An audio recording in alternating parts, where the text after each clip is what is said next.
Look at us. We're live. Sort of. Working on it. We are live. I want to begin by thanking all of you on the replay because I know you're mainly the ones who are seeing this part of the show. Thank you for watching this live stream that was recorded on Tuesday. I don't know what date it is. The 13th of September. Wow, September. Man, it's just flying by. 13th of September. Is. We do have a few people already in the chat. I see the Zen Ginger and I see Basement Aquatics. Let me see if I can switch over to comments. Oh, yep. Awesome. Yeah, how's it going, everybody? Thanks for joining us. It's good to be back. You know, it's nice to we're only 2 weeks back into the groove, but it's nice to kind of get back to usual. It's funny. I had a little cough come back today, just out of the blue. I've been doing really, really well, not had a lot of issues going on. And then today I've coughed a lot. So I got a little bit of lime bubbly here in the Aquarium Co-op cup, not sponsored, but we are willing to be. But yeah, enjoying a little bit of lime bubbly to keep the throat clear, and happy as I drip some all over me. Let's see. We've got Verily KC and Red Laser. There you go. It was nice to meet Basement Aquatics this weekend. He was at the meeting. I think that's you, right? Aren't you using Basement Aquatics? I'm pretty sure I saw that you shared that before. Yeah, that's Dave. It's Dave, yeah. So yeah. Got to meet him, and I didn't realize it was him because I hadn't met him in person before. And I met him, talked to him. It's your first meeting. Great to have you. And he went and sat down. And a few minutes into the meeting, I'm looking at where people signed in. And I see Dave's name, and I'm like, Dave's here. So I did pick him out once I knew he was there. Yeah, I still have a wealth of knowledge, by the way. I have not met Dave yet. We've talked back and forth quite a bit, but I was unfortunately not able to make the last meeting, but I will be at Swap. Yeah. So there's that, but hopefully, Dave, you can make it to the Swap. It'd be good to meet you. Yeah, it was nice to meet him. Got to talk with him a little bit there before the end too. And he was engaged in the meeting. It was about saltwater. It was our very first saltwater topic at the meeting, and it's something that had been requested, and we had a good time with it. Dave had a lot of knowledge on saltwater, so might be a good person to check out his channel. I see Jimmy P's Aquariums is here. Hello again, friend. And Killer Kitty 08. And Mexicali Fish Keeper. And of course, Select John Pet says he hates us. John says he hates us. That is rude. Just come in and say you hate me. Oh, hate that he missed the meeting. No, I knew that's what he meant. Before we get started, I do want to take a moment because I think I forgot last week. I may have done it, but I think I forgot. And thank the moderators. Zen Ginger reached out to me earlier today and was like, hey, is there any links or anything you're going to want to post? And I was like, you are awesome. And of course, we threw a curveball at her with Basement Aquatics channel. But she's on it. Top mod for sure. There needs to be like some sort of award ceremony for the Fish Fam. And if there ever is, I am nominating the Zen Ginger for the best mod. No offense, other mods. We love you too. Definitely very appreciative of everything that Zen Ginger does. And we've got Mark Sturlson in the chat. Yeah. How you doing tonight? Thanks for joining us. But speaking of meetings, for those of you who don't know, a couple of people and I have started the Music City Aquarium Society, located in Nashville, Music City. And our first meeting is actually going to be in October. So I'm real excited for that. I was working on some stuff for it today. I believe the plan is I'm going to be doing a talk on aquascaping and planted tanks to kind of get things going. So it should be pretty fun. If you're in the Nashville area or, in Knoxville, it's not too bad of a drive. Definitely come out and see it. About 3 hours. It'll be fun. You're not far from Chattanooga either. It's about the same. It's kind of Knoxville, Nashville, and Chat kind of form like a triangle almost. Yep. Because I think I'm about 2.5 or 3 from Chat. Yeah, and John, I would imagine Nashville's just as far as Knoxville. You've probably got every week a meeting that you go to at this point. I don't know if you've got time for Music City or not, but I'm sure it'll be a good time. I'm hoping to make it. I can't promise it. I made a mistake. I thought you guys were doing it the third week, and I have plans now on the first. So I'll see if I can change things. I hope to make it. It's going to be your first meeting. I don't want to miss it. But it's all good. I think what we had some issue with was planning when we would meet around other clubs, because the ETAA does the second weekend. I believe Chattanooga does the third, so we just said, why not? We'll do the first. But of course, we'll see what works for everybody who's going to be coming. If it's the first meeting, if we need to shake things up a bit, we're flexible with it. And John brings up a good point. It is 2 p.m. Central Time, right? Yes. So that would be 3 o'clock Eastern. My time. Yeah. Yes. So I gain an hour and then I'll lose it. Yep. Oh yeah, the Zen Ginger's got it. Zen Ginger, I failed you. There were multiple things we were going to talk about apparently that you could bring links up for, and you are awesome. You are on it. Music City Aquarium Society, Facebook links on there. You make this great. We're just talking heads. Yeah, this is easy. Yeah, it really is. It's the fun part. That's what I tell people. I was like, I have a hard time when I double use the word time, making time to do both videos and live streams. And as much as I want the channel to mostly be videos, I really enjoy the live stream. So the live stream is definitely here to stay. Although I do have a video almost finished that the plan is for it to go out on Thursday. And I think that's going to become my schedule. Tuesdays live stream, Thursday video. That's what I'm working on. Because I know it's better to have like a set day, maybe even a set time when you put your stuff out. So I'm going to try that. Keeper Kane is here, says he's late because he's feeding snakes. Yikes. Hope you're doing good tonight, Kane.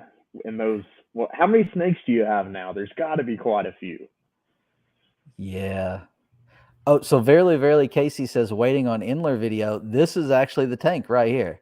Now they are Guppy Inler hybrids. So they were given to me hybridized. And I don't know. I think some of the females are guppies, and I don't know that many of the males are guppies at this point.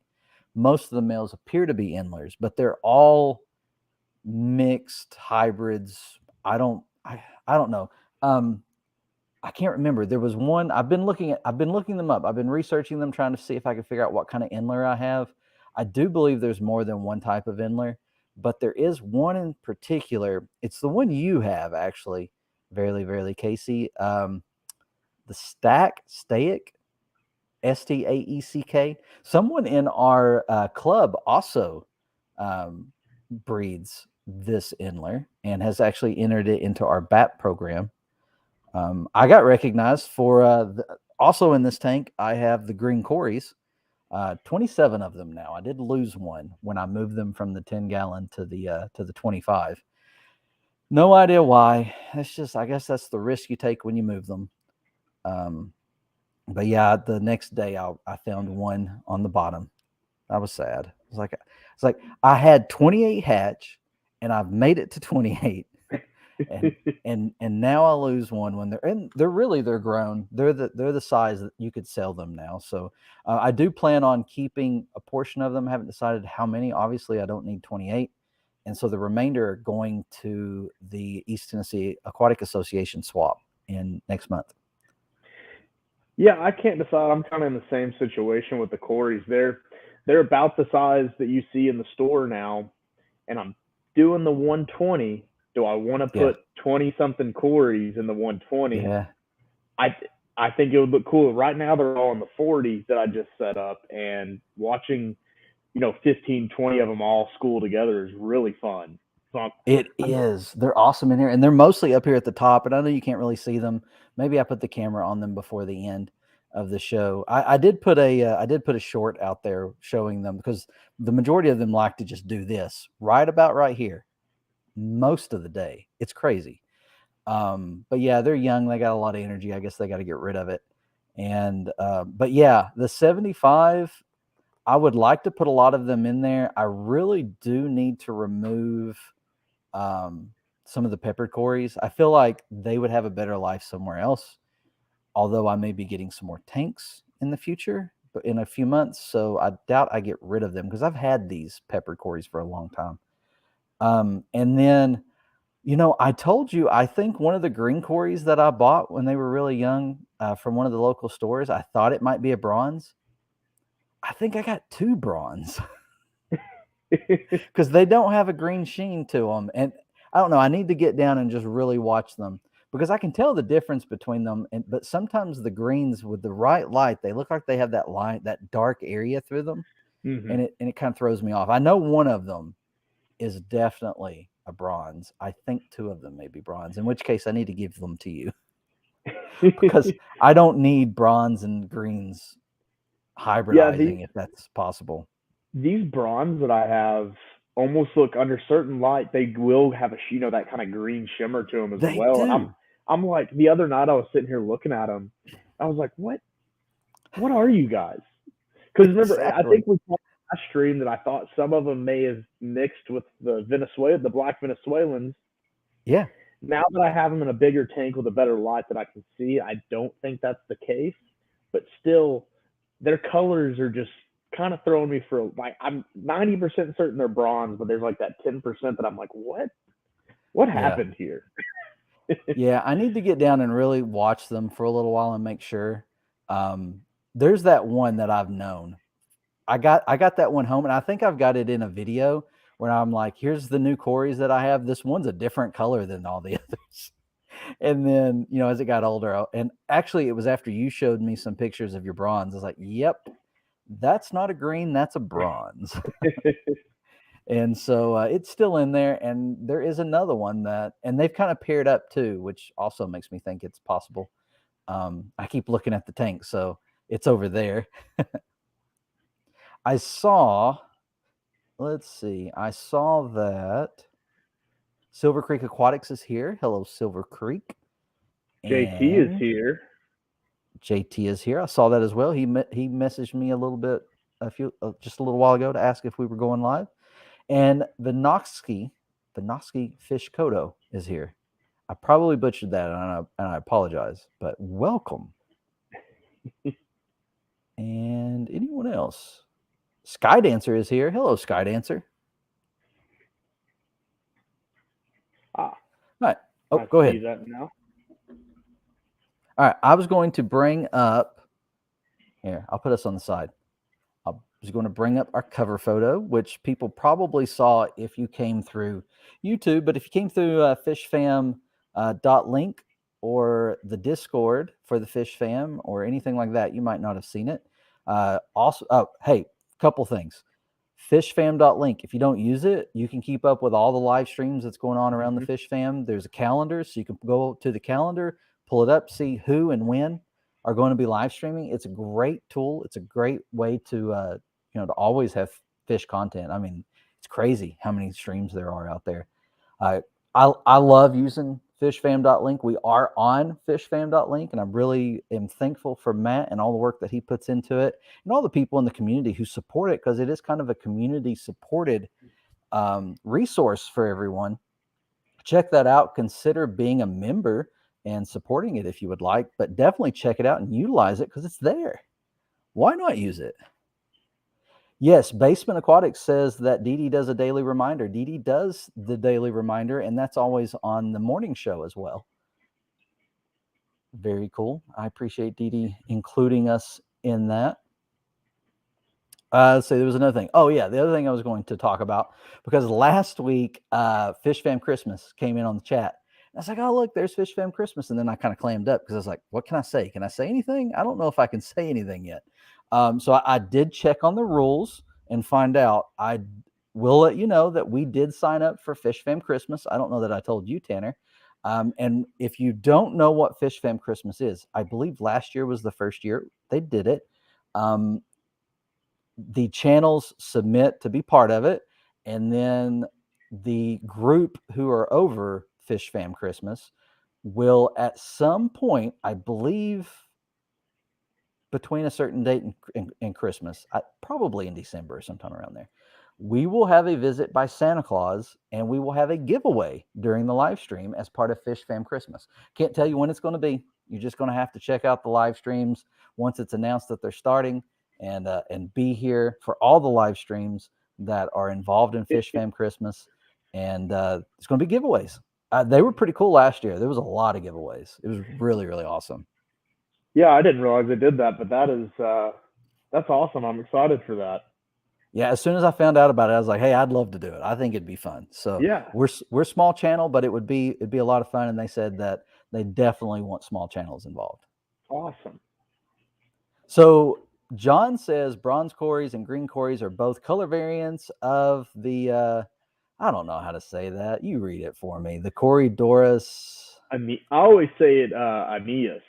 I know that's probably that is the safe way to say it. That is definitely the safe way to say it, because we would have been flagged and had a penalty by YouTube if I had tried to say it, because I was going to say something else. Yeah, but I think the bronze, green, albino, all those sort of mainstream color variants are all in that Aeneas family, like John's saying, so they can intermingle and interbreed, as far as I know. Yeah, I don't want that to happen. That's why I want to get rid of them. Are you staying in Knoxville when you come in for the swap, or are you headed back the same day? I haven't decided yet. I'll probably stay, but it depends. I know last year I got some fish at the swap and I stayed for the weekend, so that was fun. Yeah. Keeping all that going. That's where I actually got those bronze, or not last year, in the April. spring. I've said it a few times too. Yeah. I've said last year. It was last April. It feels like forever, but that's where I got those, the black Venezuelan quarries, and I kept them in a bucket with, an aerator, a sponge filter. So yeah, I may, if you're up for it, I may give you the bronze that I have, or Curtis may still. Actually, is that where you got your bronze? Was from Curtis, or did you get them at the swap? No, I've had the bronze for. Okay. They're several years old at least. I got those 4 years ago, maybe. Oh, okay. The original group of them. The big two ones that I had. There's two of the original group left, but the 30 odd are all familial to those. Descendants. Yeah, we'll talk about it. I was looking at Zen Ginger is also sharing the link for Fish Fam Christmas. Thank you. Misfit Reptiles and Aquatics is here. Hello. And Kane's asking if it's for streamers only. That is what I understand. The giveaways are for streamers only. Anyone can donate. Zen's on it too. But the visit from Santa's supposed to be done live. And it's not random. It'll be worked out in the background, but we're not allowed to. Like, the one rule of Fish Fam Christmas is you don't talk about when Santa's coming. That's the rule. We can't talk about it. So there's no Santa tracker. Right. And Zen made a good point. She says we need newer, not small channels involved. People need chances to win, and we wouldn't have enough people to distribute things otherwise. And that is the good part, because you jump on a larger stream, and your chances are going to become much smaller than if you're in a stream like ours, where I think we've topped off in the 40s, so you would have a greater chance here. Definitely. Which the whole thing is supposed to also boost those numbers, so I would imagine we'll have larger streams. We need to plan some good content for December. Yeah, definitely. I'm hoping to have my channel up and rolling by then, so Yeah. have some good ideas. We can talk about that behind the scenes. Yeah, and I see some discussion in the chat about, streams and being, a channel being small. We had just started. I think it was one of the first weeks we started streaming, and it's just a lot of fun regardless. The first time we did it, we had and it was an impromptu, let's test it, and we ended up with like 10 people in the chat, and when we shut it down, we were like, I can't believe 10 people were here, and it was just, it was a fun time. Yeah, it's always every single person that joins. It's always very exciting, and I know I mean, I don't even have my first video out. Was supposed to come out today, but it's exporting in the background. But It is coming out today. It hopefully, yeah. But yeah, even it was just fun interacting with people and taking some time out of the day to talk about fish and aquariums. It's just enjoyable. And to interact with the chat and to have those conversations. It's a lot of fun. It's challenging too. Setting up, because I don't have, I'm gonna hit my mic. I don't have like a set place. You may notice I've moved around my house a little bit, trying out different places, and that's challenging, trying to set up all of the equipment all on Tuesday night after getting the kids ready for bed, and but it's fun. It's a lot of fun.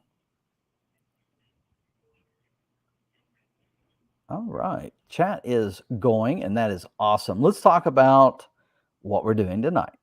I think that was all the announcement type stuff. You said your channel's got a video coming out, right? We did that. Yes. Yeah.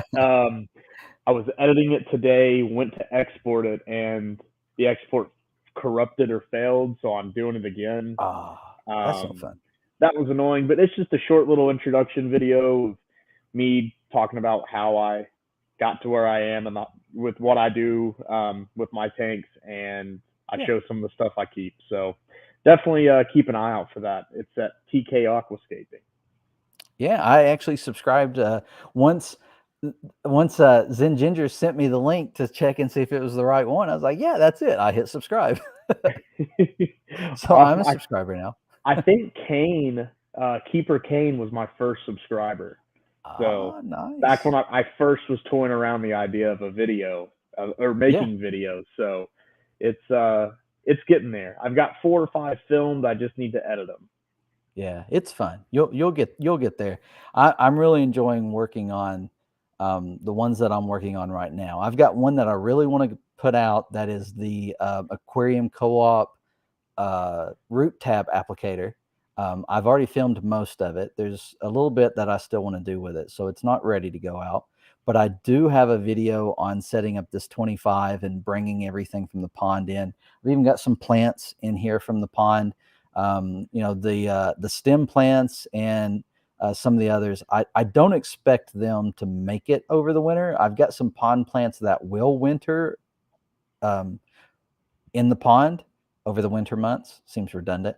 But there were a few, like this Amazon sword that I have here.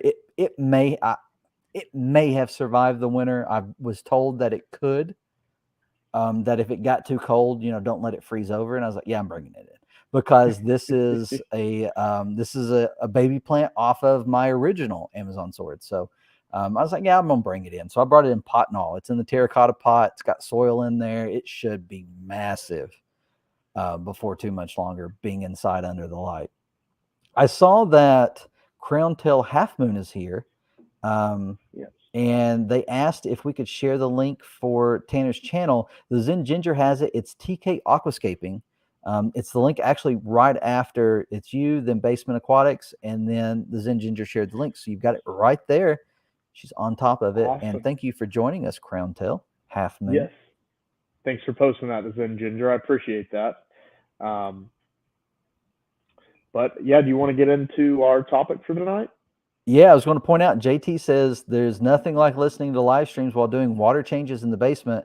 And that is how I got into live streams, was listening to them while I did water changes and stuff like that. As a matter of fact, I did not get to my water changes on Sunday, and so I had to do it yesterday. And I got to listen to Bob Steenfott's live stream while I was doing it. But it was a little frustrating because I could not interact with that chat. I love the chat and Bob's streams. And so I kept like having to stop what I was doing to chat. And then when I finally got done, I was like, okay, I'm done. I'm here. I can talk now. And we had a good time. I love that one. That's a live stream I can't miss. I love Bob's live stream. But yes, I now need let's get to started. check some of his out. Yeah, so tonight we're doing some of our favorite stem plants. What's pictured there is, oh Lord, Pogostemon stellatus.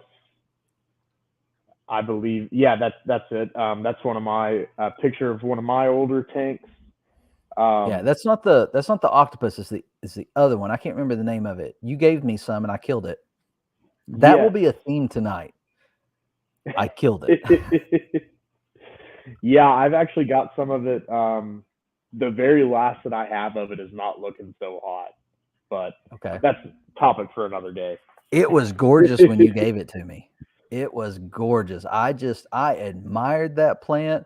I put it in a predominant place where I could always see it. I'd sit there on the side of the tank and just stare at it. It's like, that's a gorgeous plant. And then it got leggy on me, and then it started falling apart. That's the thing with stems, because they are a faster growing plant. Deficiencies and other issues show up a lot quicker, and they can go from looking fantastic to drab in a week.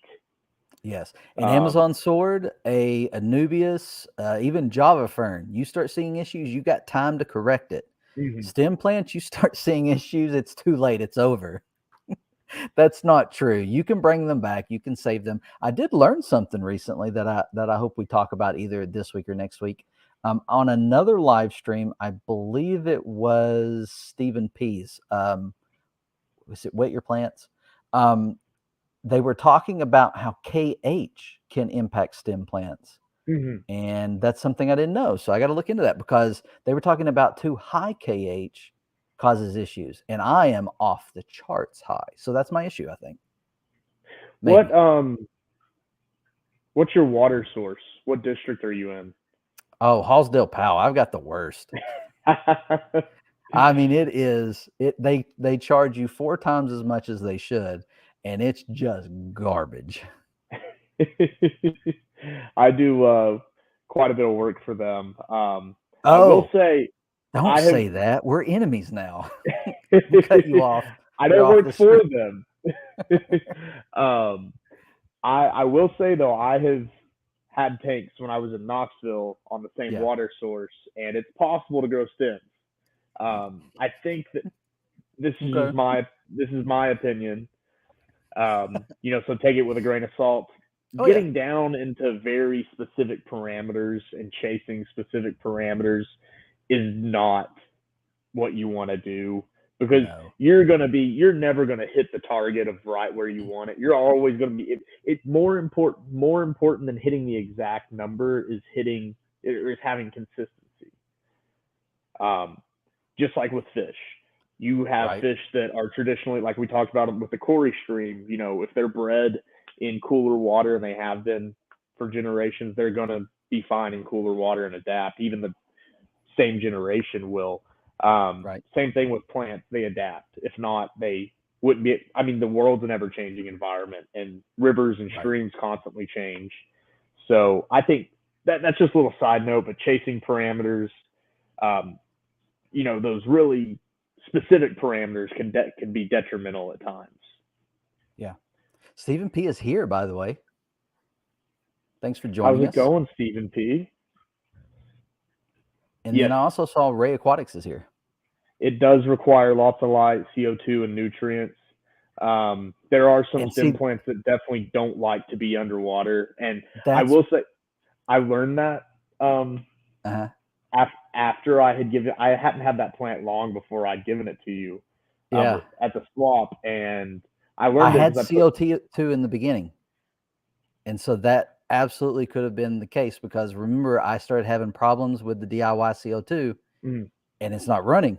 And I don't know for certain, but it could have been the same time frame when that plant really started to fall apart, because at some point it just fell apart. It was gone.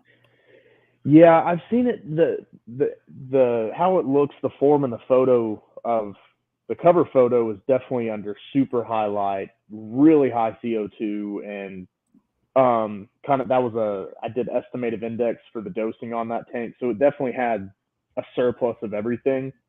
Mm-hmm. That being said, I have grown it in low tech tanks. It does not look like that. Right. Yeah, mine lost the reds very quick. It will definitely lose the reds, and you get more of the green with the purple underneath on the leaves, and the stem which was still will be gorgeous. More green.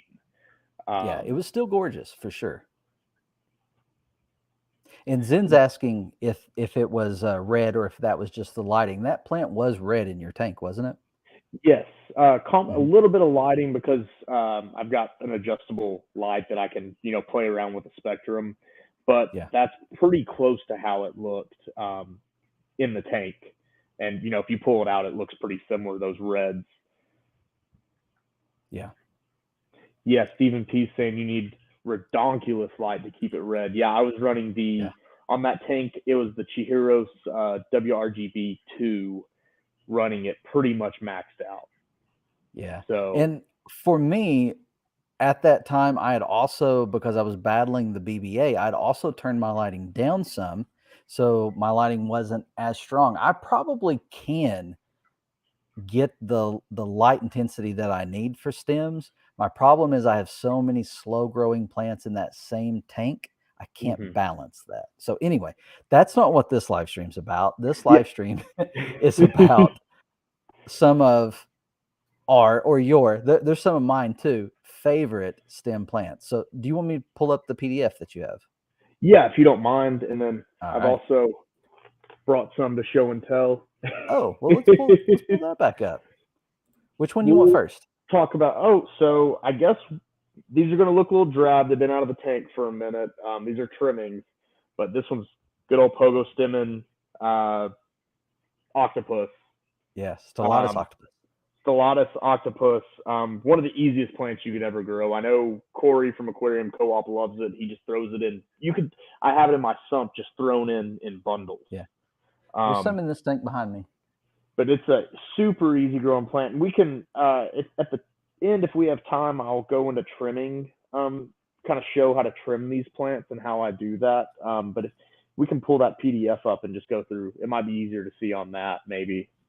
Okay. And I did want to say that Liquid Zoo OnlyFins is Matt, who does the fishfam.link. And he said he is here because Zen said he should have been here as we were bragging about how great she is. And then Zen says that she did not say that, although we were. That is what was happening. But we did also brag on fishfam.link for a little bit. So thank you, Matt. And yes, we did say Zen was the best mod. I think you were already here. All right. You want me to pull up? You're going to talk about the plants you have, or you want me to pull up the image? We'll pull up the image. There we go. That's good. Let's make it bigger. Yeah. And yeah, Stephen P. says a less fussy alternative to the Pogostem stellata is Limnophilia Aromatica. It needs intense light and CO2, but won't die for no reason. I agree with that. I have that in that same tank. It's beautiful. It has shorter leaves than the Stellatus or Stellata. Okay. I may have spelled that wrong on the slide, but some of the easier, some of these are going to be easier. Some of them are going to be more difficult, like the Pogostem and Stellata. But one of my all-time favorite plants that was one of the first stem plants that I got when I got into the hobby was the Rotala Rotundifolia.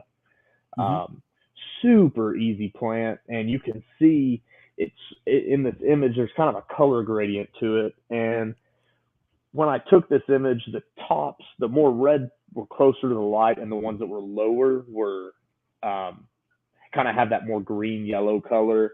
But they don't require CO2 or high lighting to survive and grow. Now, like with any plant with highlighting and CO2, you're going to get optimal or better growth. But this will live without CO2 or highlighting, and you can get some really pretty colors on it, especially when it gets higher to the light. I have had Rotundifolia in the tank. As a matter of fact, I think that's one of the ones you sold me before we knew each other, when you were at the aquarium. And I did keep it for a very long time, and it is one of the plants I should probably get again. It is one of the plants that I didn't lose it until the time that I blacked out the 75 because of the BBA. I had a long battle with the BBA, and I'm actually winning it right now. There's very little left in the tank, so I don't want to introduce anything turnip light right now. But that is a plant I love. I absolutely love that plant. Yeah, it's great, especially if you do want to do some aquascaping, just because when you trim it, it can get really bushy and just very compact growth, which is really cool. And Dave from Basement Aquatic says, does it need iron boost? Everything will need a little bit of iron, but not much. From my experience, for the most part, when you're going to get your really good reds, depending on the plant, is when you actually do nitrate limitation. Especially with like different variants of Rotala, like Rotala H raw. Whenever you have your nitrates pretty low, like 0 to 10, 5 to 10 range, that's when it'll really get that vibrant red on it. And so iron helps, but it's definitely not needed. And iron can also cause problems. Yes. If you have too much. Learn that one too. I think from my experience, people can tend to overdose on iron instead of increasing lighting or other, decreasing your nitrates, because that'll bring out the more reds, and higher lighting will as well if you can get away with it, depending on how your tank balances. Because reds are almost it's kind of it's a lack of chlorophyll, and when plants need more chlorophyll, they're going to be, or they require more chlorophyll to photosynthesize. They're going to have more greens and yellows on them. But when they're getting enough lighting, they can produce other compounds instead of the chlorophyll. Is sort of how I understand it. And I'm definitely probably messing some stuff up there. But I know you've played around with it, because we've talked about it quite a bit. You had some plants that were really red, and it may have even been the Rotundifolia, and we were talking, you were telling me about how you were trying to limit them below 10. And I was like, oh, I shoot for 20. So that's definitely not going to see a lot of reds on my end. But yeah, you've had a lot of success with this, with limiting the nitrates a little bit. Yeah, definitely with Retinofolia, Ludwigia Super Red, the Natans, definitely lowering the nitrates, and even the Stellatus, trying to balance those nutrients and not give it too much nitrate, even though it requires, everything requires a bit, but it definitely helps keep them a little more red. So we have the Rotundifolia and we have the Stellata, and both of these you can get reds out of. The purple that I had on the Stellata was really nice. I like I said, I really admired that plant. It was a great plant. But yeah, they look great. And I love, how you've got the green and the reds going on with the Rotundifolia. I like that look when you've got the both going on, with the lower plants being green and the higher being red. Mine always seemed to, even when it would get up towards the surface, I started to see more of a yellow. And I can't remember. I looked it up. That's an indication of something, a deficiency somewhere. But yeah, that's what I experienced with it. It looked great as long as I kept it a little bit lower. Yeah, the Stellata definitely, as you can see, in this photo on the right hand side of the screen, it definitely does not look as red and purple in the first image. And like Stephen P was saying earlier, it is a finicky plant. But if you look directly above the boost, so I know I guess my cursor doesn't show up on the screen. Yeah, it does. Anyways, there were some lower leaves that had that more purple, so it's kind of like a gradient. And your stem plants are definitely going to be ever changing, more so than your slower growing plants, because they react to the environment quicker and changes in the environment because their plant metabolism is quicker. Yeah. And Zen's asking potassium, and I'm guessing that's in response to what I was saying about Rotundifolia, and that may have been it. I don't remember now. I do need to test potassium, because it's well chronicled on my channel that I have trouble with Java Fern, and the issues that I have with Java Fern are around potassium. So yeah, it I could think be. with the Java Fern, the black spots, the holes, and yellowing, a lot of that's I believe potassium deficiency. That's my understanding. I think one thing that a lot of people don't know and isn't commonly like spoken about is Java Fern is a potassium hog. Yes. It loves potassium, and you'll see the tips of the leaves will get a little more opaque and almost clear when it has good amounts of potassium. Yeah. Yeah, the tip thing is definitely something that I've seen and have been witness to as well. I've got a piece of Java, and we're not talking about stems again. I've got a piece of Java Fern that I can absolutely tell you is having potassium issues, so I know that's true. And Zen Ginger's asking, or said that she thought she remembered that with her Anubias as well, but can't swear it. I don't know that I've had issues with my Anubias and potassium, but man, Java Fern it needs a lot of it from what I can tell. All right, this slide good. We want to move to the next one. Yeah, we can move to the next. All right, here we go. Okay. One of my favorites, two of my favorites. Yeah, I love these. So we've got Ludwigia Super Red, the Natans. It's the smaller leafed variant. One of my favorite plants. It's a slower growing stem plant. A lot of times, if you see it in the store, it will look nothing like this. It will be green, leaf shape, leaf structure will be different, and that's because it was grown immersed. Immersed or submerged? No, you're right. Immersed, yeah, immersed growth. And that's one thing that I think needs to, when people get stems, I know it happened with me. The very first time I got stem plants, they all melted and died, and I was like, what did I do wrong? Yeah. Well, a lot of times, most of the time, the plants coming from the plant farm sold in stores are grown in big tubs, and they trim all the growth out of the water.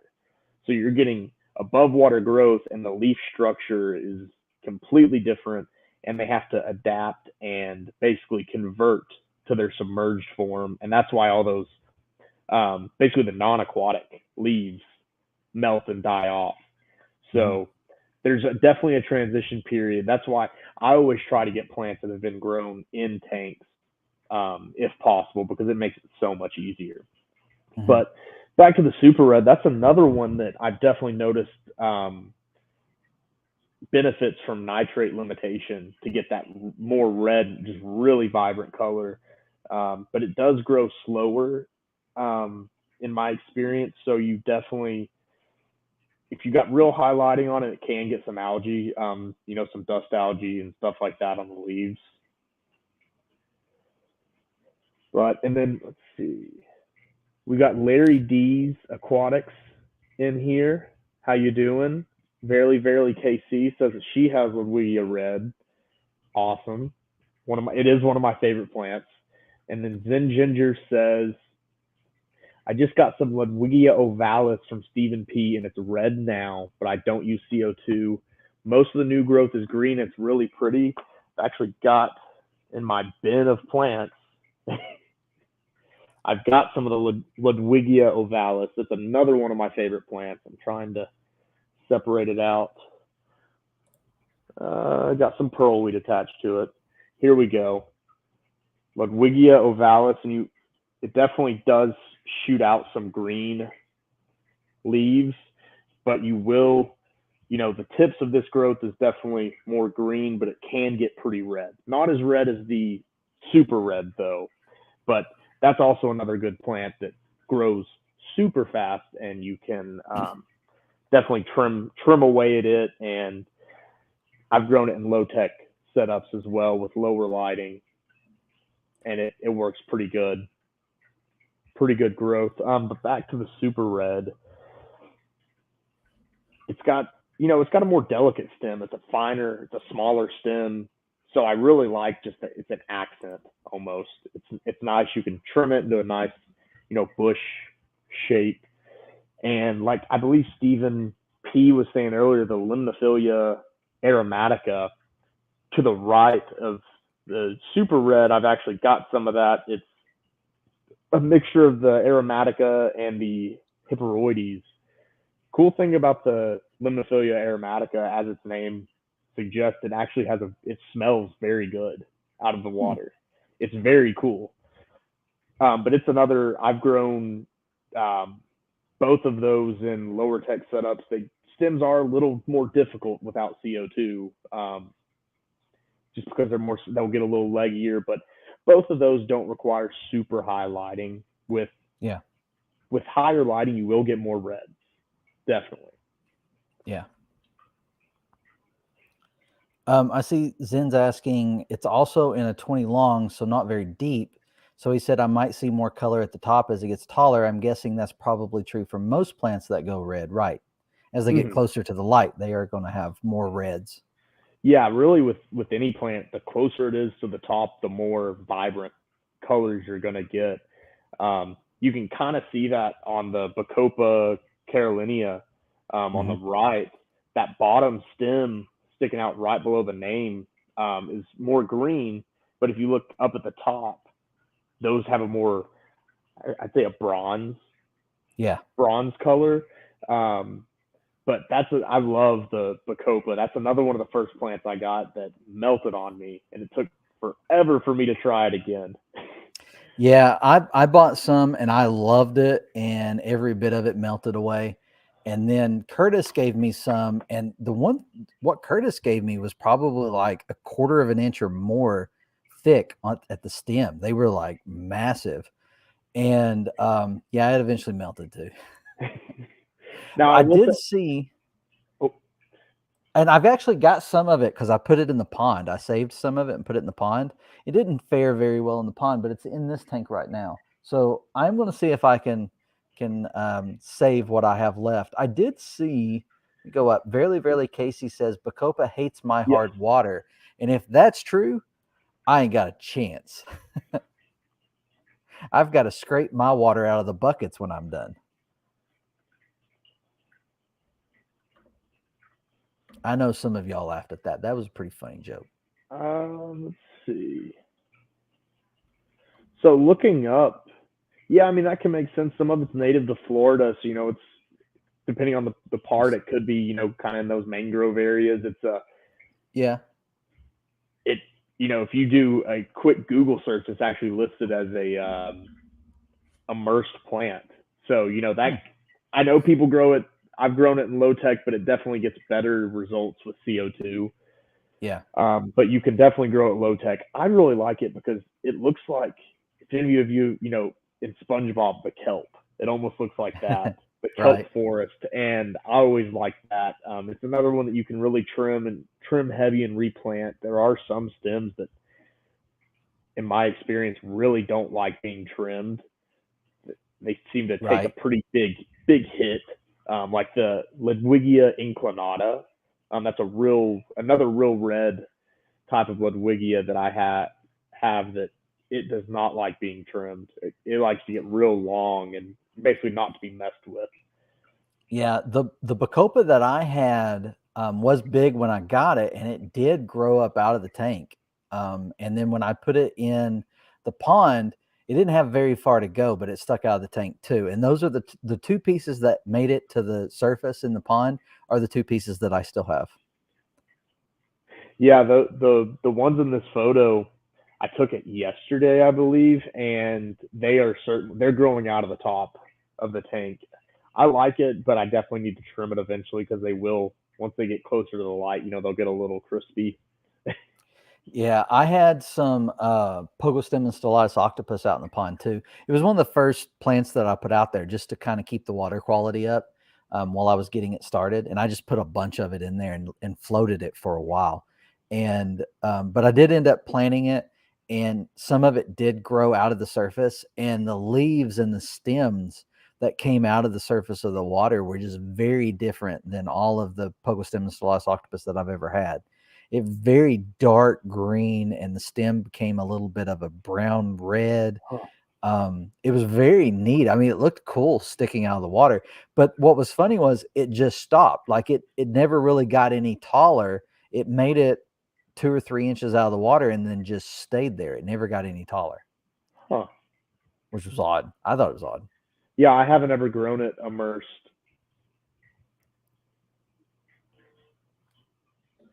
Then Killer Kitty 08 asked, does every stem flower?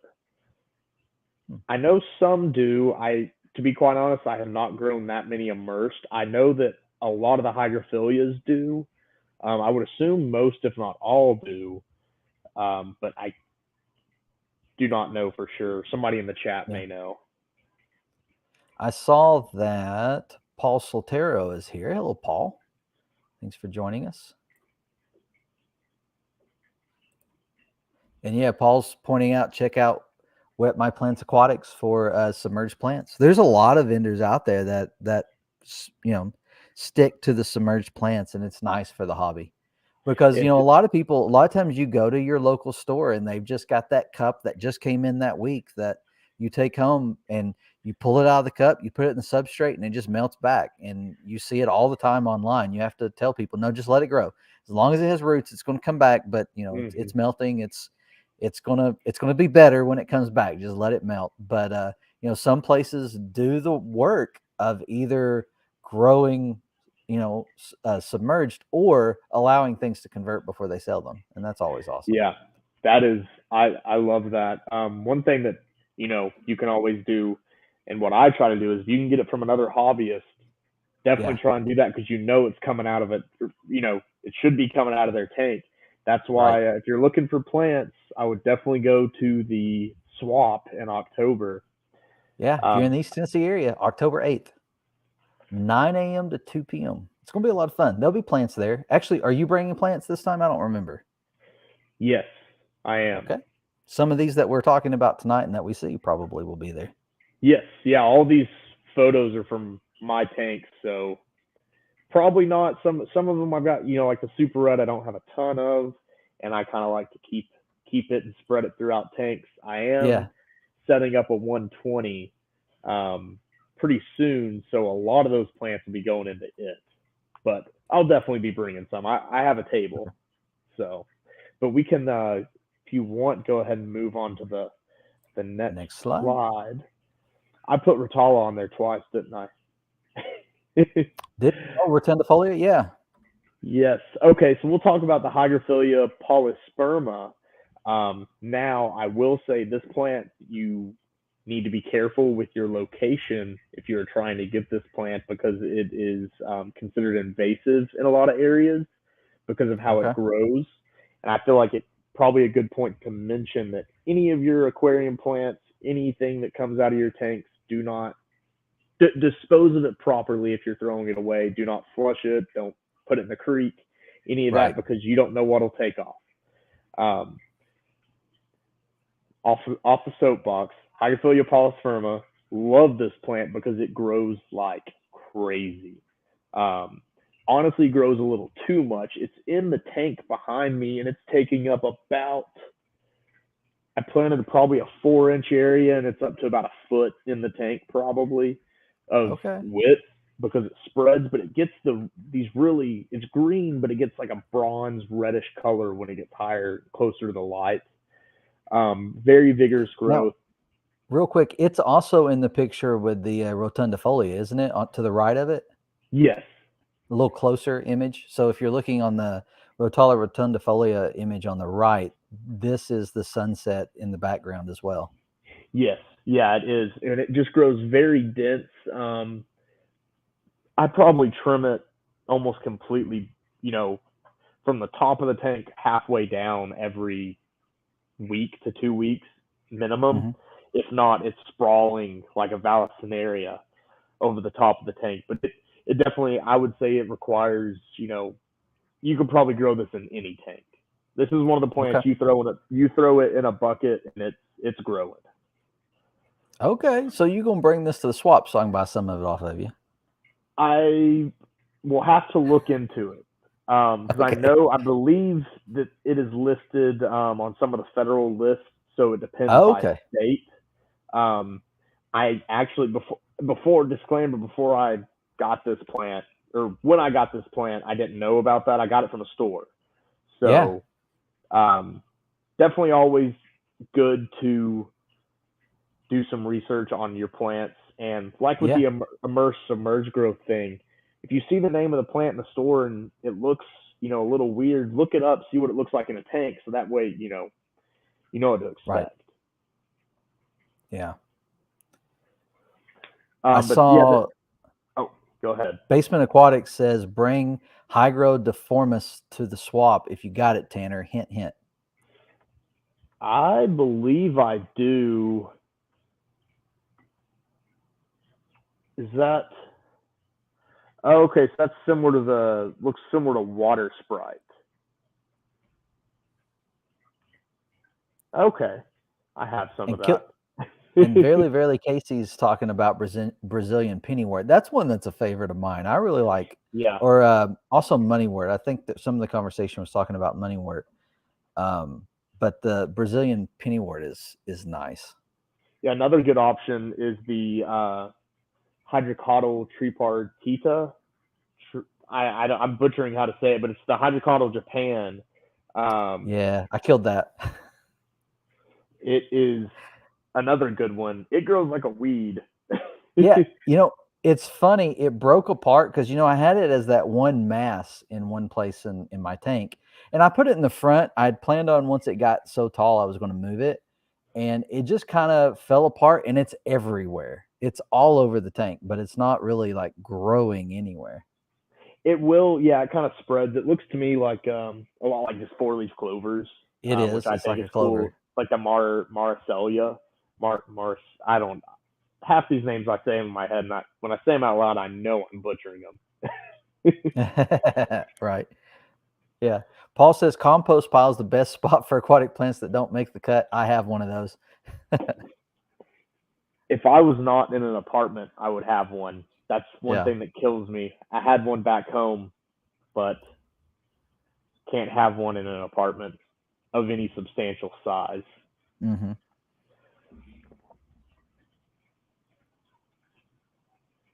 And I think, let's see, I'm trying to see if there's any. Yeah, the Retinofolia you can see in that image right below the name, the tag to the left of the Siamese algae eater. You can see how kind of yellow greenish it'll get under lower lighting. That was a piece that, kind of gets shaded out, and it'll get like that, and it'll get leggy. And that's why a lot of times, after a certain amount of time, you really just want to trim the tops off of the stem plants, pull the bottoms out, and replant the tops. That's how you keep stem plants looking really good, because the lower parts of the stem, once they get shaded out, they will tend to lose their leaves. Yeah. Now, are there some stem plants that will get taller before that becomes an issue? So like I've got a 75, there's a pretty good height to that tank. As far as large tanks goes, it is one of the shorter tanks, but there's still a lot of height. This 25 is huge, top to bottom.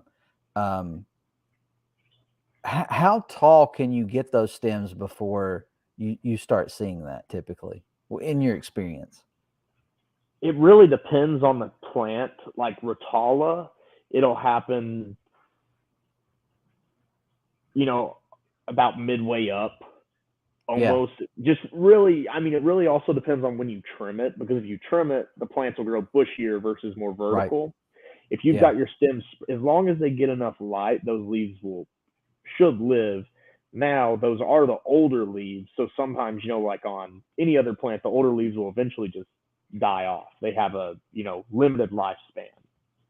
Huh. But I'd say in the 75, you could probably get it almost to the top before you start having some issues, as long as you have sufficient lighting at the bottom. Right. And I guess with a lot of those aquascapes where you see those stems going to the top, I feel like a lot of those really have a lot of substrate in the back. Mm-hmm. Like they're really built up. And so what you're seeing is maybe not 20 inches of plant, but you've got maybe almost half of that substrate in the back, and then the plant's reaching that high. Definitely. In the tanks that I do, for the most part, like say a 40 gallon breeder, the tank is a foot tall. I'll do there's 18 inches tall, I think. Anyways, I'll do 6 to 8 inches of substrate at least. Yeah. Because especially a lot of plants on stem plants, the tops or the newest growth always looks the best. Right. Yep. So that's what you'll see a lot of times, especially in the highly manicured aquascapes. What they'll do is they'll trim the tops, or their trimmings they'll take and they won't replant all the way back into the substrate. They'll wedge it in to the other plants, and the roots will just tangle and stay like that.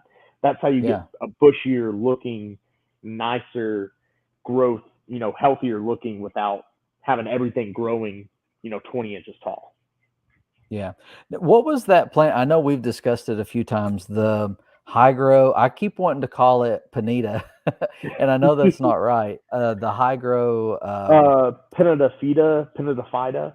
Yeah, Curtis gave me some of that. When he gave it to me, he was like, "Hey, like this is a bulletproof plant. It grows in anything," and it melted on me. Like it just, and it's one of those plants like you don't have to put it in the substrate. You can attach it to a rock or just kind of let it land where it lands and start growing. But yeah, it started coming apart on me. Yeah, I've had that happen with the Pennywort before, especially if I've been taking down a tank and redoing it. The submerged leaves can be pretty delicate and melt pretty easy, but generally the stem on it, the stalk, is pretty thick. And it was, but it melted too. I lost actually quite a bit of mine when I redid the 40, and it is slowly growing back, but it's pretty resilient. Yeah. And then let's see. Pennywort. Yeah, Pennywort. Yeah. Pennywort. Yeah. Stephen P says people with low KH water think everything grows like a weed. And that's my experience. My KH is through the roof. I'd have to grab because I don't even look anymore. I'm off the charts on everything that I use. So I don't even pay attention to it. As long as it doesn't surprise me and fall on the chart, it's normal. So that's what I experience. I melt most stems. I see Verily Casey says Rotala doesn't have to be planted. Can't it be anchored and just feed off on water? That's my understanding, because it gets those roots. I kept getting those roots a lot. The just roots everywhere. Yeah, those. And one thing that I like There's to a word use for that. is kind of a sign that it's time to maybe trim the tops, ditch the bottoms, and replant the tops of the plant, is when you start to get a lot of those aerial roots. Yeah. But that's also a sign that your substrate might be lacking in nutrients, because if it had everything in the substrate, then there would be no need to send out masses of aerial roots. Of course, that can just happen when bottom leaves die off. But those aerial roots, definitely Rotala has them. You can take a piece of Rotala and let it float on the top of the tank, and it'll actually, instead of growing, it'll be laying like this, you'll see little sprouts come out along the stem. The plant's laying horizontal, the roots will go vertical. Yeah. I've experienced that. I've got a few floating in here from out in the pond, and that's what I'm doing. I'm just letting them, making sure that they do well with the water and get some roots before I move them. So X Genetics Legacy Radio is in here. So hello. Trying to see if there was anything else. Basement Aquatic says pH is 7.6, and I saw him say he has low KH, like 0.35 ppm. Yeah, mine's high. I wish I had my chart. Oh, you know what? Oh, I'm gonna hit. I guess the camera's not on that. I've got it here actually on my phone. I can pull it up. I can't remember what mine is. Go ahead. Dave, Basement Aquatics, you are on well water, aren't you? Probably. You're far enough from the city that I would think so. I think I remember you maybe talking about it in one of the chats, but I may be misremembering. But yeah, that can definitely give you some different parameters. But I know that I'm in Nashville. Our water's fairly hard. I don't think it's as hard as um, Knoxville necessarily, but it's pretty hard. Yeah. So as far as looking over my records that I have on this app, KH 120 ppm, and that's just because that's where my test tops out. I'm off the chart on it. So I think I used to use, I think when I did the liquid, because I did buy a liquid kit because I was trying to find out, I think I came out at 180 ppm. I have it here in May that I tested it and got 180. And that is my KH. So, you know, I don't have to worry about pH swings. Or is that GH? I don't know. I could be wrong there. Speaking of which, my GH is also off the chart. So yeah, and that's one thing. You know, I'm sure you all are all talking about testing water in the chat, but if you don't know, your local utility district, utility board, whatever you have, your city, they have to publish water quality reports. So you can easily find that on Google to give you. Now, testing water is always best because those parameters do change daily, because a lot of your water is coming from lakes, and rivers, or groundwater in some areas, not typically for Tennessee, but it'll give you a baseline to know what you're working with. Yeah. So Killer Kitty 08's asking what app do I use? I have Aquatic Log. I've been using it for a number of years. Yeah, it's just the first one that I found and tried, and it had everything that I needed. And I just keep a log of parameters anytime that I'm testing. And it has a few other features that I like because it allows me to set reminders for canister filter and stuff like that. Silver Creek Aquatic says we get bad quality report all the time, for real. I use filters out the wazoo for everything. I know some people that have to do that. They have to use RO and then remineralize. Thankfully, I've not had to do that. Yeah, this house, I think I've said it on the live stream before. This house, we bought it from my parents. It's actually the last house I lived in before I moved out with my parents. Last house I lived with my parents before I moved out, and now I've bought it, so I live in it now. But we had a water softener, and so when we were talking about buying it, I was like, oh, I can't wait to have the water softener, because I'd had this water at the other place that I lived. I said, like, I can't wait. And they were like, oh, we took that out. Like, oh no. But that's something that, I've thought about doing. We've had some issues with the water ever since we've moved here. It's always a problem. But we're almost 10 minutes over. We're at 8 minutes over right now. Was there anything else you wanted to add before we say goodnight? I think we are good. Okay. I think next week we're diagnosing your stem plants, right? Yes. Next week we're going to take a look at the 75. Currently, the only thing in there is some Pogostem and Stellatus Octopus. Anacarius. We don't count Anacarius as a stem plant, is it? I guess it is. Anacarius? Yeah, that's it. Anacarius? Is that what you said? Anacarius? That's how I've always said it. I've always just considered a pond plant that doesn't really. It's more of a floating. I haven't ever really planted it. Oh yeah, I had it in the pond, so I brought some in from the pond. My understanding is it will live in the pond over the winter, so I'm going to try it. But I wanted to bring some in because it's supposed to be like a really, really good for oxygenating the water. So I brought some in. There's some floating in the 75. You said it's a floating plant. That's what it's doing in the 75 right now. But the Pogostem and Stellatus Octopus is there, and it's gnarly. It looks really gnarly. It's not doing well. Anacarius. Zen Ginger's laughing at me.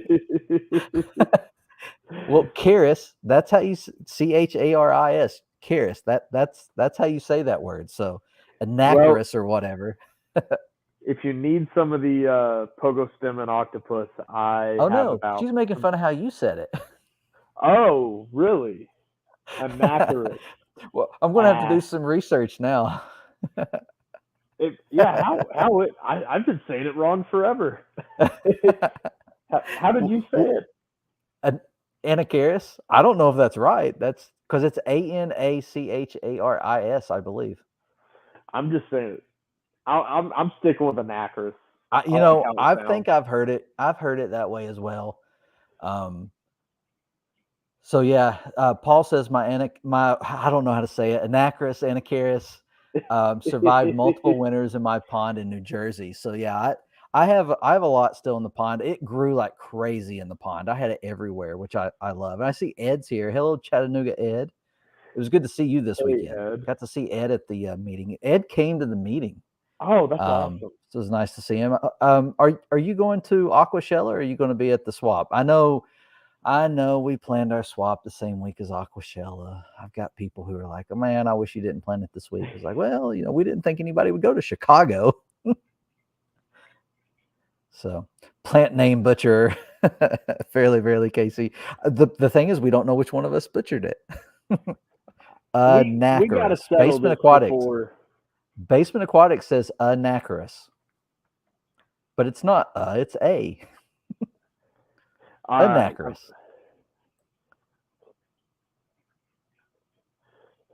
I don't know how to play it on the stream, but I'm playing it in my ears on YouTube. Anacarius. I don't know that we can trust that. What is it? Anacarius. Anacarius. Okay. I don't know. Verdict's out. We need Ed says he does all the Aquashellas. That's awesome. Oh, that is awesome. Keeper Kane says he's with you. I guess if Kane's with you, I've got to give it to you. Anacarius. All right. Well, that's going to be it. Thank you again to all the mods. Thank you to everyone who joined us for the live stream. This has been a lot of fun talking about stem plants. Please go check out Tanner's channel, TK Aquascaping. There may be a video out tonight if he can get it to ever finish loading. And otherwise, it will be out this week. It'll be out soon. It's coming. So check that out. If you are in the East Tennessee area, or if you want to make a trip in October, but not to Chicago, you should come check out the East Tennessee Aquatic Association swap. We are just north of Knoxville. It's a nice spot. We've got, last I heard, it's like 17 or 18 tables already booked. And last time we booked most of our tables in the last month. So I expect it to be pretty big for us. It's going to be a lot of fun. I will be there. Tanner will be there. Kane will be there. Let me see who else will be there. I think Sean Peck will be there from Peck Tech. But everybody else is going to Aquashella. Everybody else you may know is going. JT will be there. But anyway, yeah, it's been a fun stream. Check that out. We'll share some links. They've already been in here, so you can check that out. The ETA channel is up. Thank you, Zen Ginger. Thank you to the mods. Thank you for everyone who joined us. I got to go. We got to go. Have a good evening. Enjoy your tanks.